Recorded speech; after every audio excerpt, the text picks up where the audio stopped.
மறுபடியுமாக ஒரு முறை உங்களோடு கூட சேர்ந்து ஆண்டுடைய வசனத்தை கற்றுக்கொள்ளவும் அதை நாம் மற்றவர்களுக்கு கற்றுக் கொடுக்கவும் நடத்தப்படுகிற இந்த பயிற்சியிலே உங்களோடு கூட இருப்பதிலே நான் மகிழ்ச்சி அடைகிறேன். உங்கள் எல்லாரையும் நம்முடைய ஆண்டவரும் இரட்சகரும் என்னை ஆட்கொண்டவரும் நான் சேவிக்கிறவரும் ஆகிய இயேசு கிறிஸ்துவினுடைய திருப்பெயரிலே மிகுந்த மகிழ்ச்சியோடு கூட வாழ்த்துகிறேன், ஆசீர்வதிக்கிறேன். இந்த வாய்ப்பை மறுபடியுமாக தந்த ஐயா டாக்டர் ராஜேந்திரன் அவர்களுக்கும் அவருடைய துணைவியாருக்கும் எங்களுடைய நன்றியை நாங்கள் தெரிவித்துக் கொள்கிறோம். குறிப்பாக இந்த தடவையில் என்னுடைய மனைவியும் வந்து கலந்து கொள்ளும்படியாக அவர்கள் ஏற்பாடு செய்தார்கள். அவர்களுக்கு மிகுந்த நன்றியை தெரிவித்துக் கொள்கிறேன். இந்த பயிற்சியிலே போன தடவை நாம் சுவிசேஷத்தை அறிவித்து ஆத்துமாக்களை ஆதாயம் பண்ண வேண்டியதை குறித்து அதன் பேரிலே நாம் சிந்தித்தோம். இந்த அடுத்த பயிற்சி சீஷத்துவம், டிசைபிள்ஷிப். ஒருவன் ஆண்டவராக இயேசு கிறிஸ்துவை ஏற்றுக்கொண்டால் அவனை அதன் பிறகு எப்படி கிறிஸ்துவுக்குள்ளே ஆழமான அனுபவத்துக்குள்ளே நடத்துவது என்கிற பயிற்சியை பெற்றுக்கொள்ளும்படியாக நாம் இங்கே கூடி வந்திருக்கிறோம். டிசைபிள்ஷிப், சீஷத்துவம் என்றால் என்ன, அவருக்குரிய தகுதிகள் எல்லாம் என்ன என்பதை நான் சொல்ல போவதில்லை. அதை டாக்டர் ராஜேந்திரன் அவர்கள் நல்ல சார்ட்டு டயக்ராம் எல்லாம் போட்டு ரொம்ப சிறப்பாக செய்திருக்கிறார்கள். அவர்கள் அதை நம்முடைய மத்தியிலே அறிவிக்க இருக்கிறார்கள்.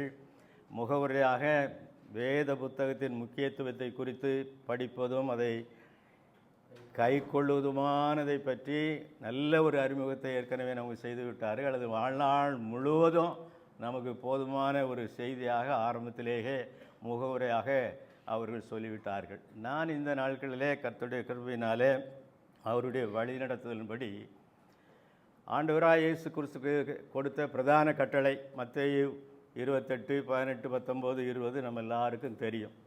அதிலே போய் சீஷராக்குங்கள், இல்லை நீங்கள் போய் சீஷர் ஆக்குங்கள். அதன் பிறகு ஞானஸ்நானம் கொடுத்து நான் உங்களுக்கு உபதேசத்தை எல்லாவற்றையும் அவர்களுக்கு கற்றுக் கொடுங்கள், உபதேசம் பண்ணுங்கள் என்று சொன்னார். அதில் அதாவது சீஷத்துவம் என்பது முதலாவது கிறிஸ்துவை அறிவது, ரெண்டாவது மற்றவர்கள் கிறிஸ்துவை அறிய செய்வது, மூன்றாவது மற்றவர்களும் அதை செய்ய உதவி செய்வது. Discipleship is to know Christ.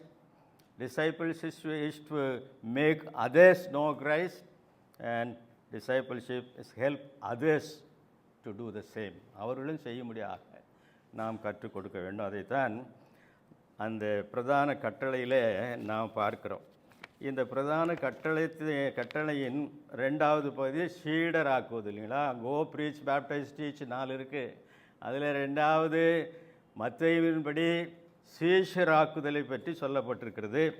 இந்த வசனத்தை பற்றி எங்களுடைய ஈசிஐ திருச்சபையில் 2016 ஆண்டு 2016 ஆண்டில் 60வது ஆண்டு விழா கொண்டாடினோம். அந்த சமயத்திலே ஒரு சோவனீர், ஒரு மலர் ஒன்று வெளியிட்டோம். அதிலே நான் ஒரு கட்டுரை எழுதினேன், நீளமான கட்டுரை தான். அதில் ஒரு குறிப்பிட்ட பகுதியை மட்டும் உங்களோடு கூட முதலாவது முகவுரையாக நான் சொல்லிக்கொள்ள விரும்புகிறேன். அதாவது இந்த கற்றுக் கொடுக்குதலின் முக்கியத்துவம் என்ன என்பதை பற்றி எழுதியிருக்கிறதுல என்ன எழுதியிருக்கிறேன் என்றால், இது ஆங்கிலத்தில் இருக்கிறது, எல்லாருக்கும் ஆங்கிலம் புரியும்னு நினைக்கிறேன். தமிழ்னு சொன்னால் நேரம் ஆகிடும், இல்லைங்களா? The great commission comprises 2 factors. பிரதான கட்டளை 2 முக்கியமான அம்சம் இருக்குது. First, to go. That describes the horizontal aspect of the ministry. Go என்பது இந்த பக்கவாட்டில் போகிறதை குறிக்குது, அது முதல் ஆஸ்பெக்ட், சரியா? The second part is to make disciple of all nations. எல்லா ஜாதிகளையும் எல்லா மக்களையும் ஆண்டவருக்கென்று சீஷர்களாக மாற்ற வேண்டும். Which is the vertical aspect of the ministry.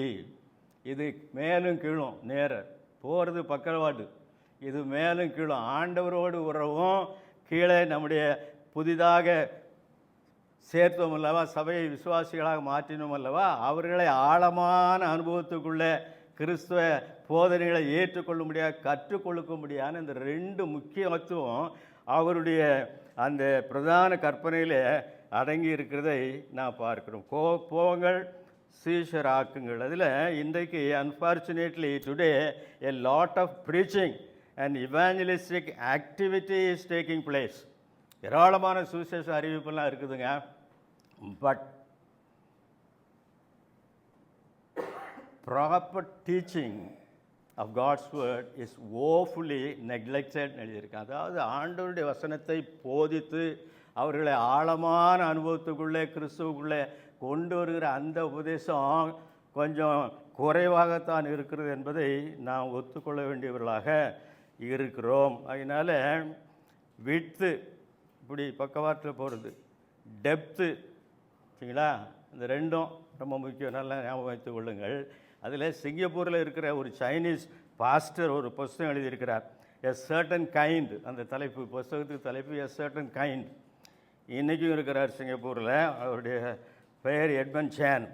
அவர் எழுதியிருக்கிற புஸ்தகத்தில் இந்த ஆழமில்லாத அனுபவத்தை குறித்து சபையை பற்றி அவர் சொல்லும்போது என்ன எழுதுகிறார், it is sadly proverbial that the church in many places is a mile wide but an inch deep.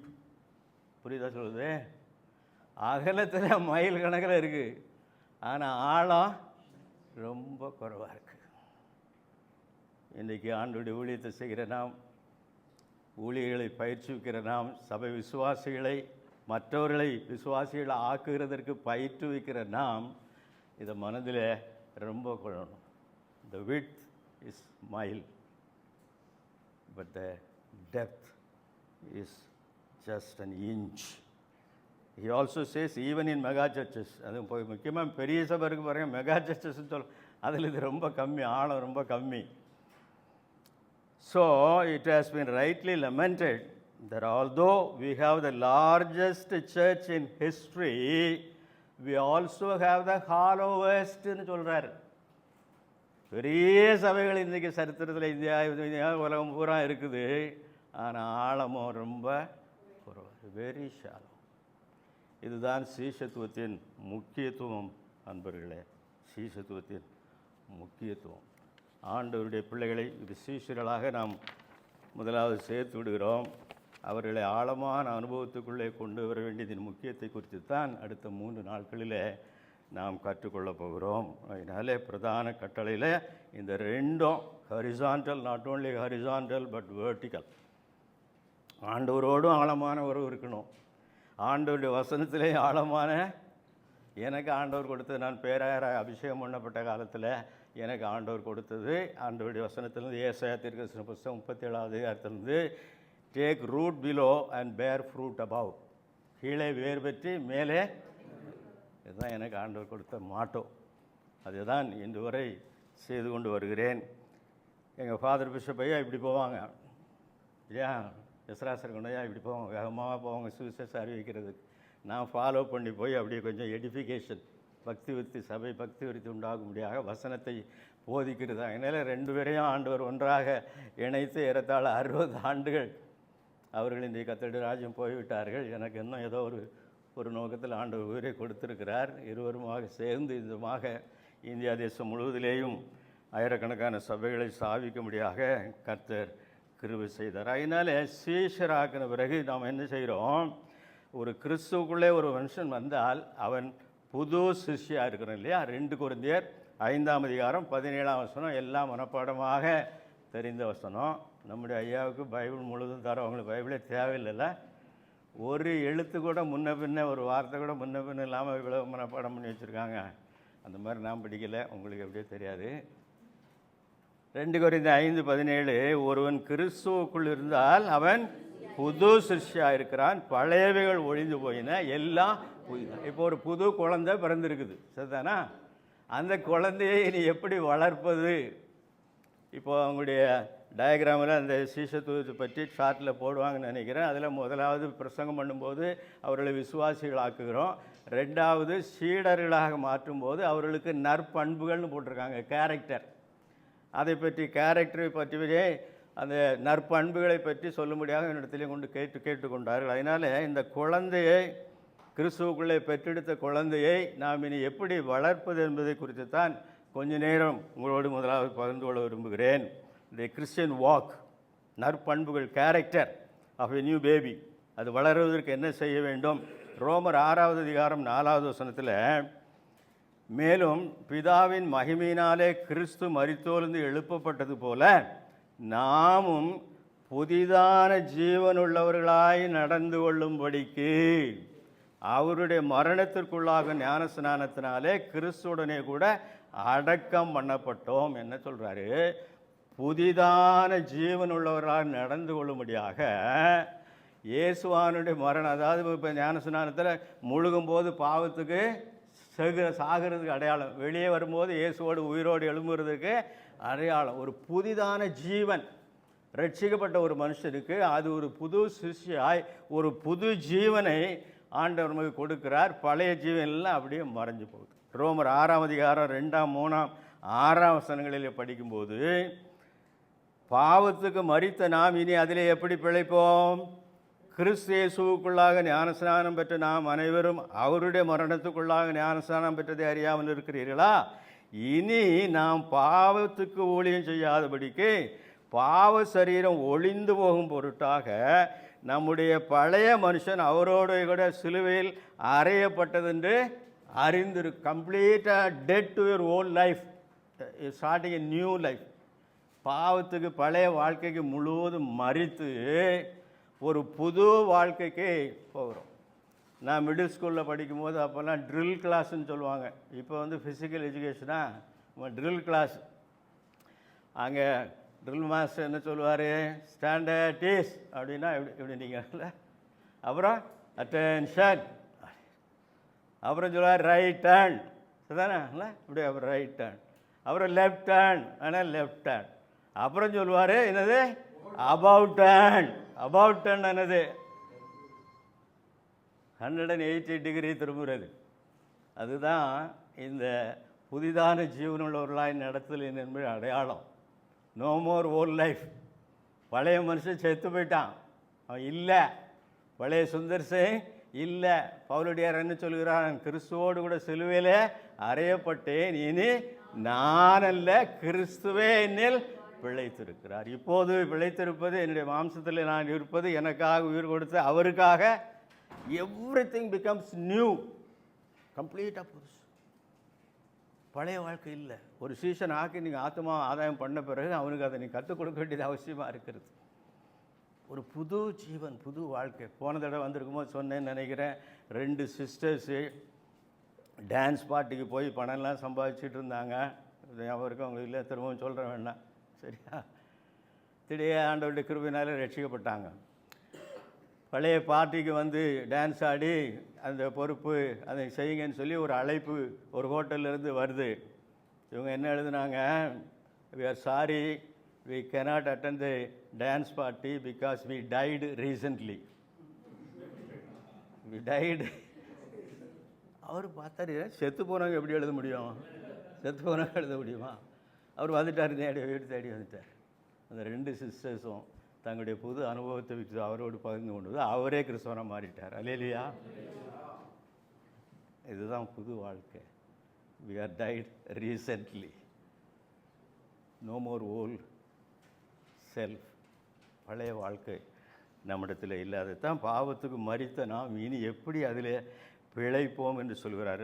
ரோமர் 8வது அதிகாரம் 9வது வசனத்திலிருந்து 11வது வசனம் வரை, தேவனுடைய ஆவி உங்களில் வாசமாயிருந்தால் நீங்கள் மாம்சத்துக்குட்பட்டவர்களாக இராமல் ஆவிக்குட்பட்டவர்களாக இருப்பீர்கள். நல்லா நீங்கள் புதிதான ஜீவனாக்கா ஆண்டவருடைய ஆவி நமக்கு உள்ளே அங்கே வருகிறது.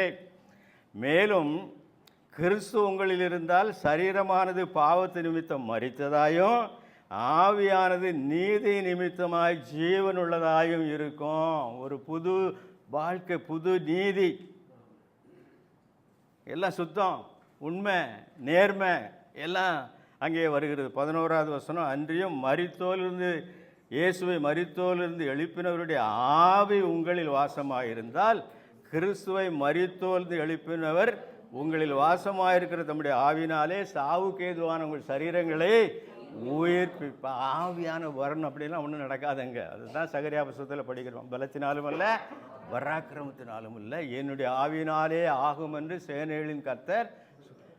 பிறந்த பிறகு ஒரு புது ஆவி, ஒரு புது ஜீவன், கடவுளுடைய ஆவியான நமக்குள்ளே வாசம் பண்ணுகிறார். இனி நாம் அல்ல வாழ்வது யார்? கிறிஸ்துவே நமக்குள் வாழ்கிறார். பழைய மனிதன் கம்ப்ளீட்டாக சாகணும். புது வாழ்க்கை, டோட்டல் அபவுட்டான். கிழக்க போயிட்டு இருந்தால் மேற்க போகணும். No more turning back. பின்னால் திரும்பி பார்க்குறாங்க. சில சமயம் பழைய மனுஷன் வந்துடுவான். இல்லை, யாராவது வந்து ஏதாவது சொல்லிட்டா சட்டை சுருக்கிட்டு நான் மாத்திரம் பழைய ஆளாக இருந்தா சொல்லிடுறோம்ல, வந்துடுறான்ல பழைய மனுஷன். அருமையான கர்த்தருடைய பிள்ளைகளே, தாசர்களே, நாம் கற்றுக் கொடுக்க வேண்டியது, நாம் அந்த அனுபவத்தில் கடந்து வந்திருக்கிறோம். பரிபூரணமாக இதை நான் விசுவாசிக்கிறேன். நம்மிடத்தில் நம் மூலமாக ஆண்டவராகிய இயேசு கிறிஸ்து ஏற்றுக்கொண்ட பிள்ளைகளுக்கு அந்த பரிசுத்த ஆவியானவர் நிச்சயத்தை அவர்களுக்கு கொடுத்து அவருக்குள்ளே அவர் வாழும்படியான ஒரு புது வாழ்க்கையை நாம் கொடுக்க வேண்டியது அவசியமாக இருக்குது. கர்த்தருடைய வேதத்தின்படி நடக்கிற உத்தமமாக இருக்கிறதர் பாக்கியவான். இந்த புது வாழ்க்கைக்கு எது தேவை? சாப்பாடு. இது இதுதான். இதை படிக்கணும். இதை படிக்கலாம் ஒருத்தன் கிறிஸ்தவனாக இருக்கவே முடியாது. ஒரு நாளைக்கு 3 வேளை 5 வேளை சாப்பிட்றவங்களும் இருக்காங்க. ஆனால் பைபிள் எத்தனை தரம் படிக்கிறோங்கிறது அநேகருக்கு இல்லை. எத்தனை தரம் படிக்கிறோம்?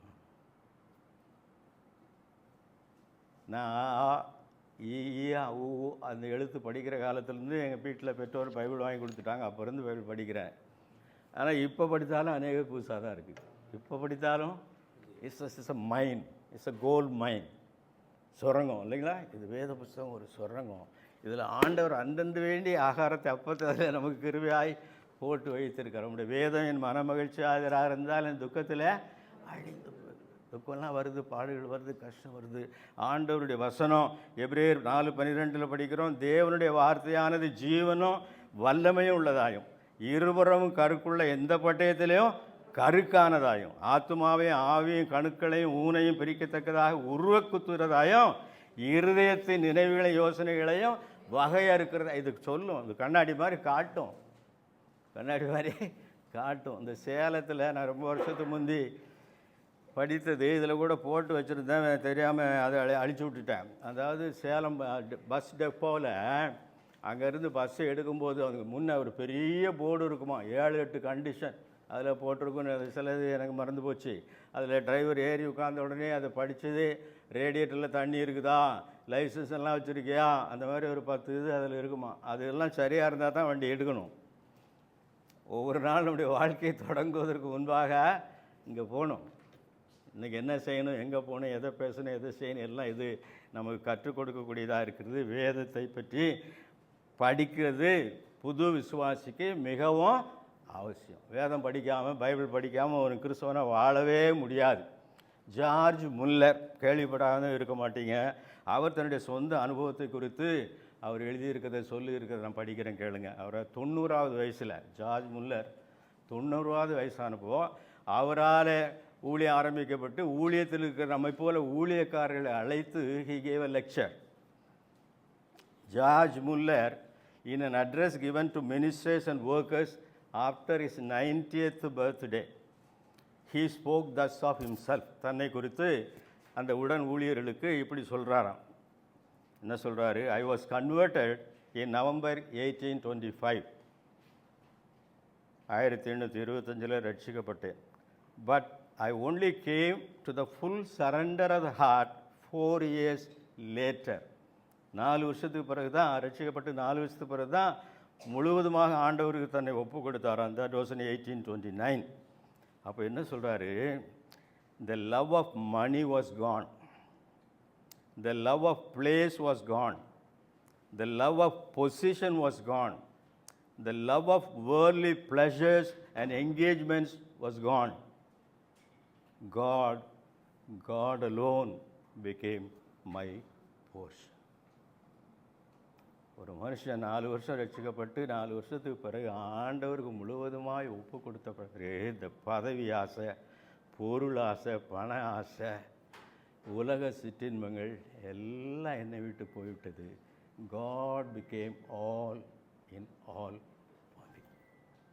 இதுதான் சீஷத்துவத்தின் அடிப்படை போதனை. அன்பர்களே, இன்றைக்கி பதவிக்கும் பணத்துக்கும் பொருளுக்கும் தான் பெரிய போட்டியாக இருக்குது. அதுவும் விசேஷமாக ஊழியக்காரிடத்தில் ரொம்ப இருக்கிறதே பார்க்குறோம். அந்த goes on to say, I found my all in him. I wanted nothing else. And by the grace of God, this has remained and made me a happy man, exceedingly happy man. And it led me to care only about the things of God. அதுக்கு பிறகு அவருடைய கவலை எல்லாம் கடவுளை பற்றிய காரியம். அதுதான் இயேசுநாதர் சொல்லிக் கொடுத்தார். முதலாவது தேவனுடைய ராஜ்யத்தையும் அவருடைய நீதியையும். The things of God becomes our concern after that. கடவுளை பற்றிய காரியம்தான். ஜார்ஜ் முல்லர் மனம் திறந்து 90வது வயசில் எதை சொல்லுகிறார். அதுக்கு பிறகு பாருங்க என்ன சொல்கிறாரு. I ask affectionately, my beloved brethren, have you fully surrendered the heart to God? Or is there this thing or that thing which you are taken up irrespective of God? அப்படி சொல்கிறாரு. அப்புறம் என்ன சொல்கிறாரு தான் பைபிள் முக்கியத்துவ வசனத்தை படிக்க வேண்டிய முக்கியத்துவத்தை குறித்து அவர் சொல்கிறேங்க. அவனிங்க I read a little the scripture before. முழுவதும் ஒப்பு கொடுக்கறதுக்கு முன்னே வேதாமத்தை கொஞ்சம் தான் படித்தேன். But preferred other books. But since that time, the revelation he has made himself has become unspeakably blessed to me. And I can say from my heart, God is infinitely lovely being. இதுக்கு முன்னே வேறு புஸ்தகங்கள் அதிகமாக படித்தாராம். இப்போ கூட நாம் அதே பைபிளை படிக்கிறதோட வேறு புஸ்தகம் அதிகமாக படிக்கிறோம்ல. இங்கே தான் இதில் தான் இருந்து வரணும். எது வந்தாலும் இதில் ஒத்துக்கொள்ளாத எந்த தீர்க்க தரிசனமாக இருந்தாலும் சரி, வெளிப்பாடாக இருந்தாலும் சரி, நத்திங் டூயிங், ஒரு பிரயோஜனம் இருக்குது. அது நிற்காது. அது அதனாலே அருமையான கர்த்தருடைய பிள்ளைகளே, இன்றைக்கு தாசர்களே, நம்மால் ரட்சிக்கப்பட்ட ஆத்துமாக்களுக்கு இந்த வேதத்தை அறிகிற அறிவு அது அவளுக்கு அதிகமாக கற்றுக் கொடுக்க வேண்டியது அவசியமாக இருக்குது. வேத புஸ்தகத்தை போகிற இடத்துக்கெல்லாம் எடுத்துகிட்டு போகிறோமா? ஊட்டியில் ஐயா எங்கே இருக்காங்க, பேராயர் எங்கே இருக்காங்கல்ல, நம்ம விக்டர் பெஞ்சமின் தெரியுமாயா? விக்டர் பெஞ்சமின் அவர் பேப்டிஸ்ட் பாஸ்டர். எங்கள் செமினரில் தான் படித்தவர். ரொம்ப காலத்துக்கு முந்தி படித்தவர். என்னெல்லாம் முந்தி செட்டு. அவர் ட்ராக்ஸ் எல்லாம் கொடுக்க போவார். ஷோல்டர் பேக் ஒன்று போட்டிருப்பார். ஒரு வீடு, ஒரு குழந்தை வந்து கூப்பிட்ருக்குது. எங்கள் அம்மா சோகலாம் இருக்காங்க, வந்து ஜெபம் பண்ணுங்கன்னு சொல்லி கூப்பிட்ருக்காங்க. அவர் போகிறாரு. அவங்க பெட்டில் படுத்துருக்காங்க. அப்போது ஐயா அவங்க சொல்கிறாங்க, ஐயா ஒரு வசனத்தை வாசித்து எனக்காக ஜெபம் பண்ணுங்க அப்படின்னு கேட்கவும், இவர் பைபிள் கொண்டு போகல. விக்டர் பெஞ்சமின் பெரிய பரிசுத்தவன். அதுக்கப்புறம் நான் சொல்கிறேன், பைபிள் கொண்டு போகல. அம்மா நான் கொண்டு வரலன்னு அந்த அம்மா அப்படியே முகத்தை திருப்பி சோர்பரமாக திருத்தி மறித்தே போனார்கள். கடைசியில் ஆண்டோட வசனத்தை கேட்கணும்னு விரும்பின அவங்க ஜெபம் பண்ண தான் போனார். நல்ல மனசோடு தான் போனார். கையில் வேத புஸ்தகங்கள் மாதிரி. அன்னையிலிருந்து அவர் எங்கே போனாலும் பைபிள் இல்லாமல் வெளியே போகிறதே இல்லை. அவர் ரோட்டில்னா முழங்கால் போட்டு ஜெபம் பண்ணுவார். அவரால் தான் நான் திருமுழுக்கு பெற்றேன். வேத புஸ்தகம் மனதில் ரொம்ப ரொம்ப அவசியம். ஊழியக்காரனுக்கு இங்கே இருக்கணும் அதிகமாக. ஆனால் அந்த பட்டயம் கையில் எப்போது இருக்க வேண்டியது மிகவும் அவசியம் என்னுடைய வாழ்க்கையில். அதை சொல்லி நான் முடிக்கிறேன். போன தடவை சொல்லும்போது விஜி பன்னிதாஸ் கம்பெனியில் வேலை செய்து நல்லா வசதியாக இருந்தேன், ரொம்ப செழிப்பாக இருந்தேன். ஆண்டவர் ஊழியத்துக்கு அழைத்தார். அதெல்லாம் வேலையெல்லாம் விட்டு அப்பா அம்மாட்ட சொல்லாமல் செமினரில் வந்து சேர்ந்துட்டேன். அங்கே 3 வேளை போடுற சாப்பாடு தான், வேறு ஒன்றும் கிடையாது. அப்படிப்பட்ட சூழ்நிலை. 2வது வருஷம் மாணவனாக இருக்கும்போது, அப்போது நாங்கள் படிக்கும்போது அந்த செமினரியில் எங்கள் செட்டில் 12 பேர் தான். அதில் 4 பேர் சீனியரு, எங்களோட சேர்ந்தது 8 பேர், 12 பேர். அது வந்து பெரிய மாளிகை, பெரிய பங்களா அதில் நடந்தது. இப்போ அதெல்லாம் இடிச்சிட்டு வேறு கட்டடங்கள்லாம் கட்டிட்டாங்க. ஐயா வரும்போதெல்லாம் புது கட்டடம் தான் இருந்திருக்கும். பழைய கட்டடம். கீழே நிறைய ரூம்ஸ் இருக்கும். 12 மாணவர்கள் ஒரு ரூமுக்கு 2 பேர் அந்த மாதிரி இருப்போம். டான்ஸ் ஹால்லாம் இருந்தது, பெரிய ஹால். அதில் அந்த காலத்தில் அந்த நடிகை பத்மினி அவங்க சகோதரிகள்லாம் வந்து டான்ஸ் ஆடுவாங்களாம். அந்த மாதிரி பெரிய பங்களா. அதுதான் எங்களுக்கு சேப்பல். ஓஎம்எஸ் அதை வாங்கலை. நான் படிக்கும்போது வாடகைக்கு தான் அதை வாங்கியிருந்தார் அந்த பெரிய கட்டடத்தை. அந்த சேப்பலில் புல்பிட் ஒன்று இருக்குது. அதுக்கு மேலே நேராக மேலே இந்த ஃபேன் இருக்குது பார்த்தீங்கன்னா, இதெல்லாம் பலகையில் செய்த பிளேடு. அந்த அந்த காலத்து ஃபேன் பலகையில் தான் இருக்கும். அப்போ நாங்கள் மத்தியானம் சாப்பிட்டுட்டு 3-4 ஸ்டூடெண்ட்ஸ் எல்லாம் துள்ளி இதை யார் ஜம்ப் பண்ணி தொட முடியுதுன்னு பார்த்து ஜம்ப் பண்ணிக்கிட்டே இருந்தோம். எல்லாம் தொட முடியல, போயிட்டான்னு. கடைசியில் 2 பேர், நானும் ஆனந்த்னு ஒரு ஸ்டூடெண்ட்டு, அவனும் 2வது வருஷம் மாணவன் தான். அப்படி ரொம்ப தொட்டு பார்த்தான். அவன் தொட்டுட்டான், ஃபேனு அசைஞ்சுது. நான் ரொம்ப மூச்சை பிடிச்சி ஜம்ப் பண்ணி விரலை எப்படி வச்சுட்டு தொட்டு இழுத்துட்டேன். ஃபேனு பிளேடு உடஞ்சி கீழே விழுந்துருச்சு. ஆனந்தம் போய் படுத்துட்டான் சாப்பிட்டுட்டு. மற்ற ஸ்டூடெண்ட்ஸ் எல்லாம் படுத்துட்டாங்க. இது என்னடா ஃபேனை உடைச்சிட்டமே. மாணவனான 2வது வருஷம் அன்பரில் ஒரு ஐடியா வந்துச்சு. ரூமுக்கு போனேன், பக்கத்தில் என் ரூமு. ஒரு டொயின் எடுத்தேன், ஒயிட்டு டொயின்னு. அதை அந்த புல்பிட் மேலே ஏறி நின்று அதில் கட்டினேன். கட்டிட்டு போய் சுவிட்சை போட்டால் ஒரு சுற்றுற விழுத்துறவன் கீழே விழுந்துருச்சு, ஃபேனு கீழே விழுந்துருச்சு. அப்புறம் ஒரு ஐடியா வந்துச்சு. பழையபடி டொயின் எடுத்து அதில் ஏறி அதில் கட்டிட்டு பேசாமல் போய் படுத்துட்டேன். ரூமில் படுத்துட்டா இப்படி படுத்து பார்க்குறேன், தூக்கமே. நாளைக்கு காலையில் சாப்பிள் நடக்கும். மிஷினரி துறை வந்து பிரசவம் பண்ண வருவார். சுவிட்சு போட்டால் அது கீழே விழும். அதில் ஒரு டொயின் வேறு இருக்குது. அப்போ இதே எவனோ ஒருத்தன் கட்டியிருக்கான்னு காட்டி கொடுக்கும். உள்ள அலசடிப்படுது. சரி, நேராக பிரின்ஸிபல்கிட்ட போய் சொல்லிடலாம், மன்னிப்பு கட்டலான்னு சொல்லிவிட்டு முன்னே வரந்தால் போர்ட்டிகோவில் அவர் பழைய ஜீப் ஒன்று வந்து நிற்கும். அவர் மேலே மாடியில் இருக்கார் மிஷினரி துறை, அவர் தான் principal.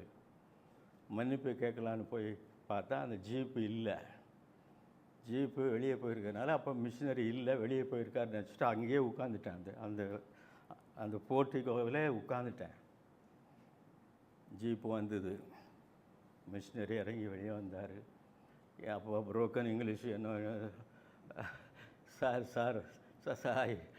I broke the blade. அவர் தோளில் கை போட்டார். கமான் சுந்தர் நேர சாப்பில் கூப்பிட்டு வந்தார். பார்த்தார். திரும்ப மேலே அப்படியே அவர் வீட்டுக்கு மேலே அங்கே கூட்டிகிட்டு போனார். அந்த மிஷின்ஸ் அப்போல்லாம் அந்த கார்பென்ட்ரி ஒர்க்கெல்லாம் செய்வாங்க. எல்லா ஒர்க்கும் எல்லா ஆயுதமும் அவங்ககிட்ட இருக்கும். அங்கே அதை தேடி கண்டுபிடிச்ச இப்படி ஒரு ப்ராக்கெட்டு இருந்தது. அதில் அவரே ஸ்க்ரூவெல்லாம் பண்ணி ஓட்ட போட்டு அவர் ஒரு லேடர் கொண்டு வந்து அதில் ஏறி அந்த ப்ராக்கெட் அதில் போட்டு 3 ஸ்க்ரூ போட்டு அதை மாட்டி விட்டுட்டு அவர்கிட்ட நான் என்ன சொன்னேன், sir, whatever punishment you give to me I will அக்செப்ட்னு சொல்லியிருந்தேன். Whatever punishment for breaking the blade. அவர் அதை மாட்டி விட்டுட்டு, Sundar, whenever you see this, remember that you ask for forgiveness and I forgave you. இதை பார்க்கும் போதெல்லாம் நீ என்னிடத்துல மன்னிப்பு கேட்ட, நான் உனக்கு மன்னிச்சிட்டேன், நீ புது மனுஷனாகிரு சொன்னேன். என் வாழ்க்கையில் அதை ஒரு நாளும் மறக்கவே மாட்டேன். அதுக்கு பிறகு எத்தனையோ வருஷங்கள் அந்த பில்டிங் இருக்க தான் செய்து. 1974 தான் இடித்தாங்க. இது நான் சொல்கிறது 1966, 8 வருஷம். அதை பார்க்கும்போது அங்கேயே தான் டீச் பண்ணுறேன். பார்க்கும்போதெல்லாம் ஒரு புது மனுஷனுக்கு ஒரு அடையாளம் மறைக்கிறது இல்லை. தவறை ஒத்துக்கொண்டு மன்னிப்பு கேட்டு மன சமாதானம் பெற்றுக்கொள்வது. இந்த அனுபவம் தான் புது மனுஷனுடைய ஒரு அனுபவம். ஆண்டவர் நமக்குள்ளே தங்கும்போது அவர் அப்பேற்பட்ட புது அனுபவங்களை தருகிறார். ஒரு புது நடக்கை, a newness of life, a newness in walk, நடக்கையிலையும் செய்கையிலையும். எரேமியா 10:23 என்ன படிக்கிறோம், கர்த்தாவே, மனுஷனுடைய வழி அவனாலே ஆகிறதில்லவென்றும் தன் நடைகளை நடத்துவது நடக்கிறவனாலே ஆகிறதில்லைன்றும் அறிவேன். நம்முடைய நடக்கைகளை நாம் நடத்துறதில்லை, நம்முடைய பிளானை நாம் போடுறதில்லை. ஒரு பிளானை போட்டுட்டு ஆண்டவரே இது ஆசீர்வதின்னு அப்படி கேட்கக்கூடாதான். ஆண்டவரே நீர் பிளானை தாரும், அதை நான் செயல்முறைப்படுத்த எனக்கு உதவி செய்யும். கவனிக்கிறீங்களா? நம்ம ஒன்றை போட்டுட்டு ஆசீர்வதிக்கிறது. நம்முடைய நடை, நம்முடைய திட்டம் அவர்கிட்ட நடக்கிற மனுஷனுடைய வழி அவனாலே ஆகிறது அல்லவென்றும். எரேமியா 10:23 தன் நடைகளை நடத்துவது நடக்கிறவனாலே ஆகிறதில்லை என்றும் அறிவேன். Every step that we take must be from God and God alone. நாம் எடுத்து வைக்கிற ஒவ்வொரு அடியும் அது ஆண்டவரால் எடுத்து வைக்கக்கூடிய அடியாக இருக்கணும். அதுதான் புது சிஷ்யனுடைய அடையாளம். ஜான் வெஸ்லி அந்த வசனத்தில் என்ன எழுதியிருக்காரா, இங்கிலீஷில் படிக்கிறேன். I know that the people's life are not their own. It is not for them to direct their steps அப்படின்னு இருக்குது. அவனாலே ஆகிறதுல தமிழில் படிச்சு சொன்னீங்களா? இங்கிலீஷில் it is not for them to direct their steps. அவங்க நடத்துறது இல்லை. அதில் மார்ஜினில் ஜான் வெஸ்லி அவருடைய பைபிளில் என்ன எழுதி வச்சுருக்காராம், stops also. Not only steps நடக்கிறது மட்டும் இல்லை, நம்ம நிறுத்துறதும் பிரேக்கும் அவர் போட்டால் நின்றுடணும். அப்போஸ்தலர் 16 அதுதானே படிக்கிறோம். சின்ன ஆசியாவில் ஊழியம் செய்ய பவுலும் சீலாவும் ஆயத்தமாக இருக்காங்க. ஆண்டவர் பரிசுத்த ஆவியானவர் அவர்களை தடை பண்ணுகிறார். ஆண்டவர் போக சொல்கிறாரு, நிறுத்த சொல்கிறாரு.